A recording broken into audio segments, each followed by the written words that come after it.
नमस्कार दोस्तों, solution@shouter में आपका स्वागत है। आज के इस वीडियो में हम संधि के कुछ क्वेश्चंस को देखेंगे डिटेल में और साथ ही साथ हम उनके जितने भी नियम हैं जो भी हैं उनको हम रिवाइज करते चलेंगे। स्टार्ट करते हैं। पहला क्वेश्चन है, दो वर्णों के मेल से होने वाले विकार को क्या कहते हैं? तो दो वर्णों के मेल से होने वाले विकार कहलाता है संधि। संधि कितने प्रकार की होती है? तो संधि आपकी 3 प्रकार की होती है। कौन कौन सी? स्वर संधि, व्यंजन संधि और तीसरी आपकी कहलाती है विसर्ग संधि। यहीं पर आपको इनके नियमों की बात बताएं तो स्वर संधि में के 5 भाग होते हैं। व्यंजन संधि के नियम जैसा कि मैंने बताया है 7 हैं और विसर्ग संधि के नियम 6 हैं। अगला क्वेश्चन है कि दयानंद में प्रयुक्त संधि का नाम बताइए। तो देखिए, दयानंद, इसका सबसे पहले आप करेंगे संधि विच्छेद, तो हो जाएगा दया प्लस आनंद, आनंद। ठीक है, तो यहाँ क्या हो जाएगा? बड़ा आ प्लस बड़ा आ और ये मिलकर हो गया है बड़ा आ। ऐसा किस स्थिति में होता है? तो अगर आप याद करेंगे तो दीर्घ स्वर संधि का जो नियम है वो क्या बताता है कि आ प्लस मतलब छोटा आ के साथ बड़ा आ हो या बड़ा आ के साथ छोटा आ हो, ऐसी स्थिति में ओवरऑल जो होता है वो बड़ा आ होता है। इसी तरीके से ई इनका जो होता है वो भी बड़ी ई होता है, ऊ का भी बड़ा ऊ होता है। तो इस हिसाब से यहाँ पर क्या होगा? इसका आंसर हो जाएगा दीर्घ स्वर संधि। अगला क्वेश्चन है, कपीस में प्रयुक्त संधि का नाम क्या है? आप भी ऐसे ही इसको करके देखिए। कपीश, तो सबसे पहला काम क्या होगा? इसका हमें संधि विच्छेद करना हो जाएगा। तो ये हो जाएगा कपी धन ईश। तो इसमें क्या हो जाएगा? कपी छोटी ई प्लस बड़ी ई, तो इसका क्या हो जाएगा? बड़ी ई। तो देखिए यहाँ है कपीश। तो अभी हमने बताया ये किसका नियम कहलाता है? ये है दीर्घ स्वर संधि का नियम।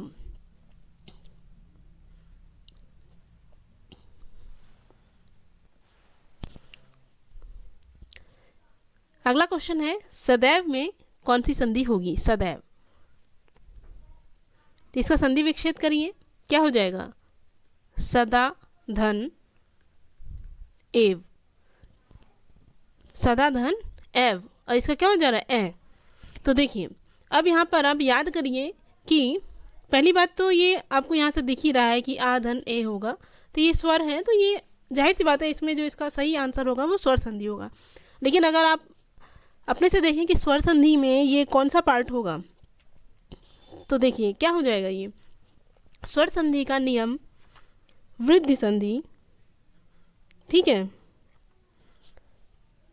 स्वर संधि का नियम वृद्धि संधि में अगर आप देखें तो उसका नियम क्या कहता है कि आ धन ए, अगर ऐसा कोई कॉम्बिनेशन आता है तो ये ए हो जाता है। ठीक है, इसी तरीके से एक और भी देख लीजिए कि आ के साथ अगर ओ या औ का मेल होता है तो ये औ हो जाता है। ठीक है, तो यहाँ पर वृद्धि संधि आएगा, वृद्धि स्वर संधि। आगे बढ़ते हैं। अगला क्वेश्चन है 6, इनमें से कौन स्वर संधि का उदाहरण है? इनमें से कौन स्वर संधि का उदाहरण है? तो देखिए, आप सबका करके देख लीजिए और सब में आप बताइए कि किसमें कौन सी संधि होगी। संयोग, तो इसका क्या हो जाएगा? सम धन योग। ठीक है, तो इसमें माँ का नियम काम करेगा, ये व्यंजन संधि होगा। पहली बात तो व्यंजन संधि में माँ का नियम इसमें लगेगा। अब यहीं पे आप तुरंत याद कर लीजिए या वापस से रिवाइज कर लीजिए कि माँ का नियम क्या कहता है। तो माँ का नियम ये कहता था कि माँ हो प्लस, ठीक है, और क्या हो? अगर माँ के साथ अंतःस्थ व्यंजन है, मतलब कि य र ल व, तो जो ये आपका माँ है ये किस में चेंज होता है? अंग में, अनुस्वार में। तो इसीलिए आ गया ये संयोग। ठीक है, अगला देखते हैं मनोहर। मनोहर। मनोहर में क्या हो जाएगा, संधि विच्छेद करिए, मनः धन हर। इसमें पहली बात तो क्या हो गया आपका, विसर्ग संधि। और विसर्ग संधि में क्या नियम लगा इसमें कि विसर्ग है, विसर्ग के बाद क्या है, विसर्ग के बाद हाँ है, ठीक है। और विसर्ग के पहले छोटा हो तो मन में क्या है, इसमें न में छोटा है, तो यहाँ पर ओ हो जाता है विसर्ग का, ठीक है। तो वही हुआ है मनोहर। अगला देखते हैं नमस्कार। नमस्कार, इसमें क्या होगा, नमस्कार में इसमें भी आपका विसर्ग संधि होगा, नमः धन कार। इसमें क्या होता है कि विसर्ग आपका स में बदल जाता है, ठीक है। विसर्ग आपका स में बदल जाता है, क्यों, नमः धन कार, इसमें विसर्ग आपका स में बदल जाएगा। तो ये हो गया विसर्ग संधि।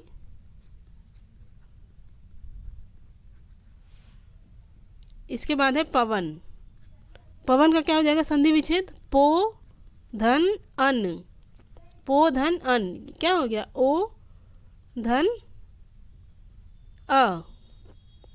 इसमें कौन सी संधि हो जाएगी, इसमें हो जाएगी अयादि स्वर संधि, ठीक है। अयादि स्वर संधि जो क्या कहता है कि ओ का किस में बदल जाता है, ओ का अ के साथ बदलता है अव या आव में, अव या आव में। तो इसमें क्या बदल गया है, अव में, पवन। अगला क्वेश्चन देखते हैं, निम्नलिखित में से कौन सा शब्द वृद्धि संधि का उदाहरण नहीं है, ठीक है। निम्नलिखित में से कौन सा शब्द वृद्धि संधि का उदाहरण नहीं है। वृद्धि संधि होता क्या है पहले ये देखिए, या फिर आप डायरेक्ट भी देख सकते हैं कि क्या है। देखिए पहला हम स्टार्ट करते हैं सदैव का।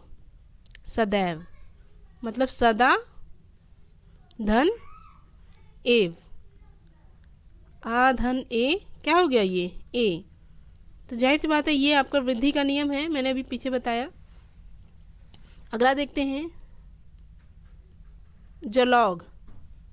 जल धन ओग, तो क्या हो गया, अ धन ओ, तो हो जाएगा औ। तो ये भी हो गया आपका क्या, वृद्धि संधि। योगी एक सेकेंड, ये भी हो गया आपका वृद्धि संधि। अगला देखिए गुरुपदेश। गुरुपदेश, तो क्या हो जाएगा, इसका संधि विच्छेद करिए, गुरु धन उपदेश। तो इसमें छोटा ऊ का छोटे ऊ के साथ में बोल के बड़ा बन गया है, तो ये किसका है, ये दीर्घ स्वर संधि का है। इसी तरीके से परमोदार्य, संधि विच्छेद, परम धन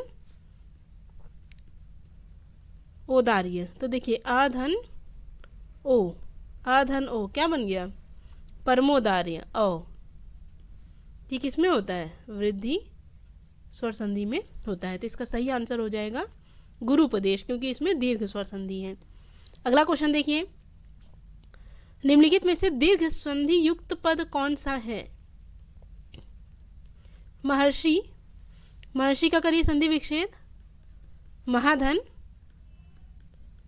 ऋषि, महाधन ऋषि, अधन री, तो क्या हो जाता है अर। ये किसका नियम है, ये नियम है गुण स्वर संधि का, ठीक है। देवेंद्र, देवेंद्र, देव धन इंद्र, क्या आया, अधन ई बन गया ए, किसका है ये भी है गुण स्वर संधि। इसके बाद क्या है, सूर्योदय, सूर्य धन उदय, सूर्य धन उदय, अधन उ और बन गया य।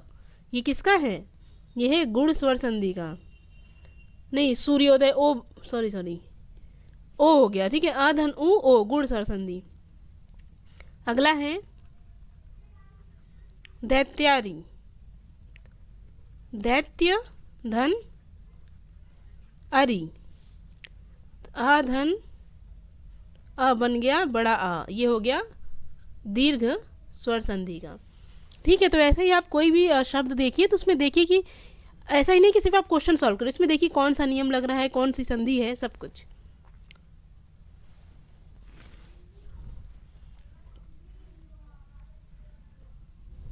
अगला देखते हैं पवित्र में। ठीक है, पवित्र में कौन सी संधि होगी? तो पहले इसका संधि विच्छेद करिए, वो हो जाएगा पो धन इत्र, मतलब ओ धन ई। तो ओ और ई किस में होता है? ओ और ई मिलके हो जाता है अवि या अव। तो ये आपका होता है किसमें? अयादि स्वर संधि में। अयादि स्वर संधि में ए का ए हो जाता है, ए का आय हो जाता है, ठीक है, ओ का अव हो जाता है, इसी तरीके से। अगला देखते हैं इत्यादि का सही संधि विच्छेद क्या होगा? इत्यादि तो क्या हो जाएगा? इति धन आदि, ई धन अ। ठीक है, ई धन अ, ई का क्या हो जाएगा? य। ये आपका किस में आता है? यड़ संधि में। यही रिवाइज कर लीजिए, यड़ में क्या होता है? ई का बदल जाता है य में, ठीक है, उ बदल जाता है व में, और री बदल जाता है र में। ठीक है, तो यहाँ पर इसका सही संधि विच्छेद हो जाएगा इति धन आदि यड़ संधि, यड़ स्वर संधि। अगला देखिए निरर्थक का सही संधि विच्छेद क्या होगा? निरर्थक, तो देखिए निरर्थक में क्या होता है बताइए? ये हो जाएगा आपका निह धन अर्थक, विसर्ग संधि इसके अंदर आएगी। निह धन अर्थक विसर्ग संधि। ठीक है, विसर्ग संधि में कौन सा नियम लगता है? जो यहाँ पर रा आ गया, तो विसर्ग संधि का नियम ये कहता है कि अगर विसर्ग है, इसके पहले कोई भी स्वर है लेकिन छोटा बड़ा ना हो, तो यहाँ पर ई है नी, और इसके साथ आगे कोई स्वर हो, तो जो विसर्ग है उसका र में बदल जाता है। ये विसर्ग का 5वां नियम में मैंने बताया है। अगला चलते हैं, धरेश का सही संधि विच्छेद है। धरेश, तो ये तो आप आसानी से बता सकते होंगे, धरा धन ईश, धरेश। आ धन ई, क्या बन गया? ए। ठीक है, आ धन ई बन गया ए। तो यहाँ पर कौन सी संधि आ गई? गुण संधि। ठीक है, गुण संधि क्या कहता है कि आ धन ई बन जाएगा ए, और आ धन उ बन जाएगा ओ, और आ धन री बन जाएगा अर। ठीक है, गुण संधि में यही 3 हैं।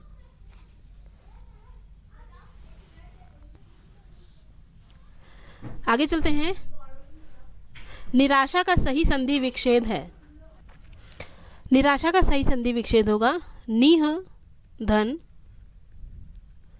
आशा। ठीक है, इसमें संधि हो जाएगी विसर्ग संधि, और नियम कौन सा लगेगा? जो अभी हमने बताया। ठीक है, कौन सा? विसर्ग होगा, उसके पहले कोई स्वर होगा छोटा बड़ा छोड़ के, और बाद में कोई स्वर हो तो विसर्ग का र बन जाता है।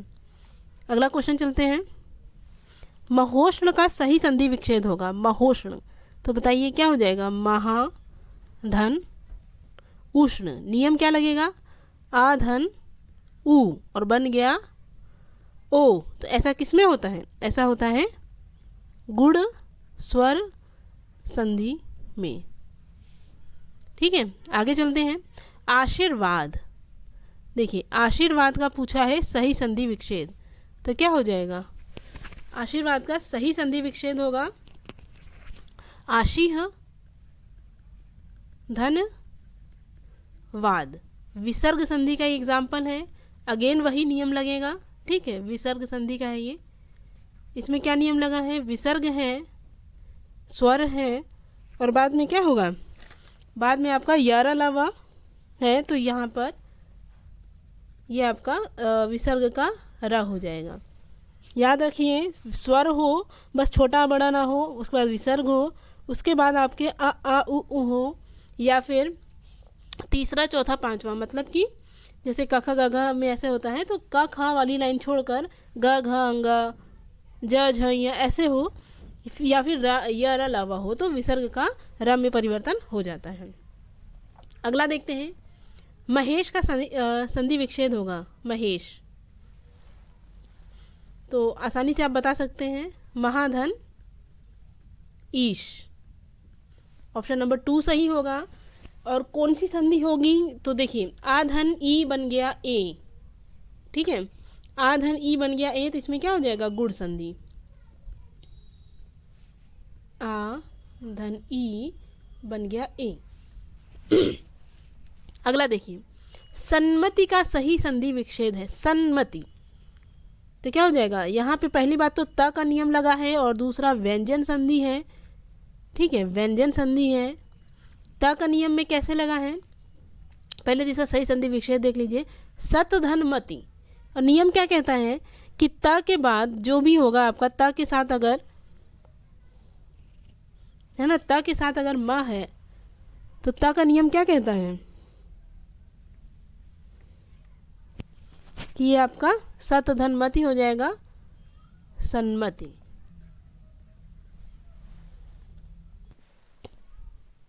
अगला क्वेश्चन है, परोपकार में प्रयुक्त संधि का नाम है, परोपकार में प्रयुक्त संधि का नाम क्या है, परोपकार। तो इसका पहले संधि विच्छेद कर लेते हैं, पर धन पराधन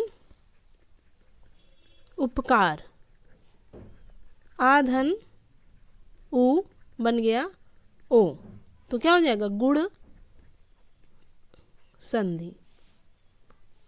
अगला क्वेश्चन है, निम्नांकित में से कौन सा शब्द स्वर संधि का उदाहरण है, ठीक है, निम्नांकित में से कौन सा शब्द स्वर संधि का उदाहरण है। तो अब देख लीजिए, अधोगति। अब देखिए अगर आप शॉर्ट ट्रिक से चलें, ओ किस में बनता है, ओ आपका 2 स्थिति में बनता है, ठीक है। तो यहाँ पर किस में बनेगा, इसका पहले संधि विच्छेद करेंगे, अधः दन गति, तो इसमें विसर्ग संधि होगी, ठीक है, अधः दन गति। उच्चारण, इसमें कौन सा नियम लगेगा, इसमें च का लगेगा, उत धन चारण, त का जब ऐसे होता है तो ये च में बदल जाता है, उच्चारण हो जाएगा। तो ये आपका हो जाएगा व्यंजन संधि। इसके बाद है दिग्गज, ये भी आपका व्यंजन संधि है, दिक धन गज, 3 का नियम है ये, ठीक है। इसके बाद है मनवंतर, मनवंतर, ये क्या हो जाएगा, मनु धन अंतर, इसमें आपका स्वर संधि है। और स्वर संधि में कौन सा है, तो देखिए व में चेंज हो गया, तभी हमने बताया यड़ संधि इसके अंतर्गत होगा।